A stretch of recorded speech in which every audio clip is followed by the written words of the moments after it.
खबर की ओर। विमानों में बम होने की झूठी कॉल्स के मामले थमने का नाम नहीं ले रहे हैं।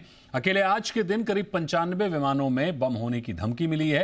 हॉक्स कॉल्स को देखते हुए सुरक्षा एजेंसियां अलर्ट मोड में हैं। मामले में दिल्ली एनसीआर में अब तक 20 एफआईआर दर्ज की जा चुकी हैं, जबकि मुंबई में भी विमान में झूठी कॉल को लेकर 7 मामले दर्ज हो चुके हैं। प्रोटोकॉल के तहत एयरलाइंस ने सुरक्षा एजेंसियों को इसकी जानकारी दे दी है। मामले में अपडेट जानते हैं दिल्ली से हमारे सहयोगी अमरीश पांडे से। बताइए अमरीश, क्या कुछ अपडेट है, क्योंकि ये जो सिलसिला है ये थमने का नाम नहीं ले रहा है। आए दिन हम देखते हैं कि विमानों को धमकियां मिल रही हैं, बम होने की धमकी दी जा रही है। इसका स्थायी समाधान क्या निकाल रही है सरकार, क्योंकि मीटिंग तो बहुत सारी हुई है, निष्कर्ष क्या निकला है? देखिए, सबसे पहले तो बता दूं कि आज दिन भर में लगभग 95 ऐसी कॉल्स हैं जो कि एयरलाइंस को कहा गया कि बम की खबर है या फिर बम वहां रखा हुआ है या फिर यात्रियों को निकाल दीजिए, बम फटने वाला है। इस तरह की तमाम कॉल्स थी और इसको लेकर प्रोटोकॉल के तहत सभी विमानों को बे में ले जाया गया था, जांच की गई और फिलहाल पाया गया कि अभी तक उनमें से कुछ भी संदिग्ध नहीं निकला है। दूसरा अपडेट दे दूं कि अभी तक इस पूरे मामले में, जो कि पिछले हफ्ते से चल रहा है, पिछले हफ्ते से अभी तक 650 ऐसी कॉल्स आ गई हैं जिनकी ट्रेसिंग एजेंसियां लगातार कर रही हैं और पुलिस के हिसाब से अभी तक इस मामले में लगभग 30 एफआईआर हुई हैं, जिनमें कि दिल्ली एनसीआर में लगभग 20, 7 मुंबई में और देश के अन्य हिस्सों में लगभग 3 एफआईआर हुई हैं। और सबसे बड़ी बात यह है कि एक गिरफ्तारी हुई है जो कि नाबालिग है, साथ साथ 8 लोग हैं जिनको हिरासत में लेकर पूछताछ की जा रही है।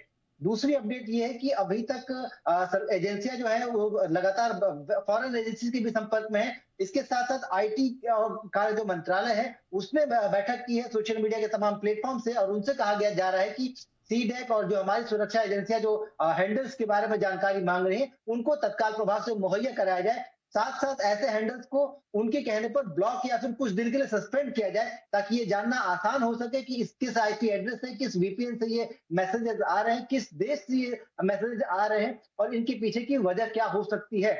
कुल मिलाकर सरकार अपने तरफ से चाक चौबंद है, किसी भी कॉल को इग्नोर नहीं किया जाए, इस बात को लेकर साफ ताकीद की गई है सभी एयरलाइंस को।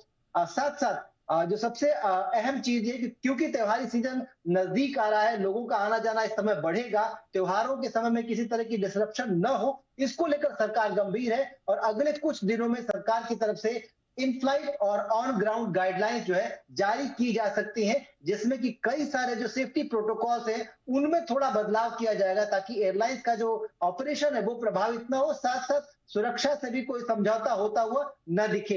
एक और अहम चीज इस पूरे मामले में सरकार की तरफ से जो की गई है वो ये है कि बीटीएसी टीम्स को सभी तमाम जो इंपॉर्टेंट एयरपोर्ट्स हैं उन पर तैनात किया गया है। ऐसी जो टीम्स हैं वो बॉम्ब के किसी भी थ्रेट के कॉल के समय या फिर ऐसे किसी भी हॉक्स कॉल के समय तत्काल प्रभाव से एक्शन लेना शुरू करती हैं और अभी तक जो टर्न अराउंड टाइम लगभग 2.5 घंटे का होता था उसको घटाने की कोशिश इन टीम्स के जरिए की जा रही है। और जो अभी तक की जानकारी उसके अनुसार बीटीएसी की जो एक्शन है उससे जो टर्न अराउंड टाइम है वो लगभग 1.5 घंटा कम हुआ, यानी कि एक एयरपोर्ट पर अगर इस तरह की सूचना आती है, एयरपोर्ट के पर उसके विमान की लैंडिंग, उसकी जांच और फिर दोबारा उसके ऑपरेशन लायक बनाने में मात्र 1.25 घंटे का समय लग रहा है, यानी कि पहले से बेहतर हुई चीजें। सरकार की कोशिश ये है कि त्योहारों के समय में किसी तरह का डिस्ट्रप्शन न हो, इसलिए सरकार अपनी तरफ से पूरी कोशिश कर रही है। साथ साथ जितने फ्लाइट्स हैं उन सबको कहा गया कि आपको अपने प्लान्स में कोई चेंज करने की जरूरत नहीं है, आपकी यात्रा सुरक्षित हो और पूरी तरीके से सो सेफ हो, पूरा आपका एयर का जो इंफ्रास्ट्रक्चर है उसके लिए सरकार और तमाम एजेंसियां ऑन टोज हैं और आप अपनी यात्रा जारी रखिए। आपको हैप्पी दिवाली। तो ये जो कॉल्स आ रही हैं ये भारतीय विमान कंपनियों को ही आ रही हैं या फिर दूसरी जो विदेशी विमान कंपनियां उनको भी मिल रही हैं? देखिए, अभी तक जो जानकारी है उसके अनुसार ज्यादातर कॉल्स भारतीय एयरलाइंस को आ रही हैं या फिर भारत से ऑपरेशन जो जिनका विदेशों में है उनको आ रही हैं। अभी तक भारतीय जमीन से या फिर किसी और वीपीएन से किसी ऐसी एयरलाइन को कॉल नहीं गई है जो कि किसी विदेशी देश में जिसका हेडक्वार्टर हो। तो कुल मिलाकर ये कहा जा सकता है कि सभी जो थ्रेट कॉल्स हैं वो इंडियन एयरलाइंस को ही है, जो कि या तो इंडियन है या फिर इंडियन जमीन से किसी और देश को ऑपरेट कर रही है। और उनमें जो कॉल्स है उनमें एक मैसेज जरूर ये लिखा गया है कि भारत के लिए यात्रा न करें। तो संभव है कि ये सारी कॉल्स, और अभी तक जो जानकारी मिली उसके अनुसार भी लगभग 75% कॉल जो है वो किसी विदेशी वीपीएन से, विदेशी आईपी एड्रेस से या फिर किसी विदेशी जमीन से आने वाले एयरपोर्ट के टॉयलेट में या फिर किसी ऐसे जगह पे दिखी है। तो कुल मिलाकर ये कहा जा सकता है कि ज्यादातर कॉल्स भी विदेशों से आ रही है, लेकिन सभी कॉल जो है वो देसी एयरलाइंस को ही है। बिल्कुल, बहुत शुक्रिया करेंगे अमरीश आपका इस पूरी खबर पर हमारे साथ जुड़ने के लिए।